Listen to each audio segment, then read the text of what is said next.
ઘણીવાર આપણા વડીલો કહેતા હોય, આપણે એમ કહીએ ને કે કથામાં આવજો, એટલે એમ કે હમણાં તો એટલું બધું કામ છે ને કે મરવાનો ટાઈમ નથી.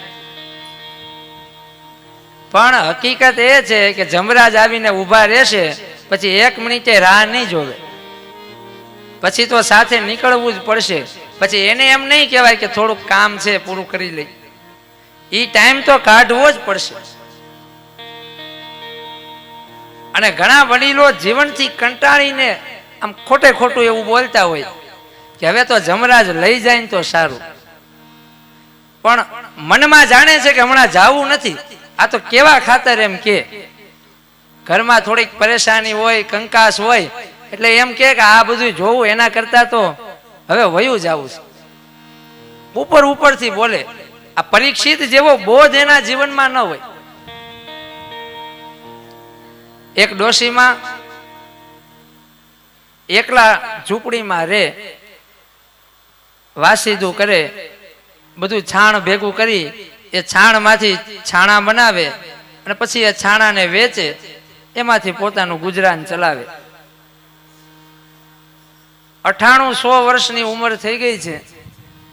એક વખત જંગલમાં ગયા, બધું છાણ ભેગું કર્યું અને છાણ ટોપલામાં ભરી અને ટોપલો માથે ચડાવવા ગયા, પણ હવે ઘરડા થઈ ગયા છે, શરીરમાં ધ્રુજારી આવે છે, એટલે ટોપલો નીચે પડી ગયો, છાણ બધું ઢોળાઈ ગયું. એ ડોશીમાંથી બોલાઈ ગયું કે હવે તો જમરાજ આવે ને તો સારું છે, આ કામ થતું નથી. અને બરાબર બનવા કાળ કે જમરાજ ત્યાંથી પસાર થતા હતા, તરત નીચે આવી ગયા કે બોલો માડી શું કામ છે. અને અચાનક આમ જમરાજને જોયા, ભયંકર શરીર, પાડા ઉપર સવાર, હાથમાં કાળ પાશ. માળીએ કીધું તમે કોણ છો? તો કે હમણાં તમે હાથ પાડ્યો ને, હું જમરાજ છું, શું કામ હતું તમારે? ખરેખર વેરાગ કોને કહેવાય અને બોલવા ખાતર બોલવું કોને કહેવાય એનું આ દ્રષ્ટાંત છે. માડીને સમજાઈ ગયું કે આ ખોટું બોલાઈ ગયું છે, પણ માડી ચતુર એટલે કીધું કે સારું થયું બાપા તમે આવ્યા, આ ટોપલો જરાક ઉપડતો નથી, માથે ચડાવી દો ને. બોલવું સહેલું છે, બોલવા કરતા જીવનમાં બોધ આવે ને બહુ મોટી વાત છે. આપણે આવા છાણના ટોપલા આપણા માથે રાખવા છે, પણ મૃત્યુનો બોધ આપણા જીવનમાં ઉતારવો નથી. આ દરેક માણસના જીવનનું સત્ય છે.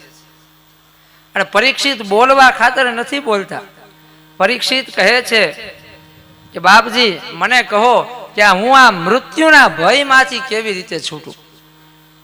મરવાનું તો છે જ, એને કોઈ નહીં ટાળી શકે, પણ આ મૃત્યુનો ભય જે મારા મનમાં છે મને એમાંથી છોડાવો. અને ત્યારે સુખદેવજી એક સૂત્ર આપે છે કે તમારા હૃદયમાં ભગવાન તરફ ભાવ જાગશે ત્યારે આ મૃત્યુનો ભય ભાગશે. મૃત્યુના ભયમાંથી છૂટવાનું બહુ મોટું સૂત્ર આપ્યું છે.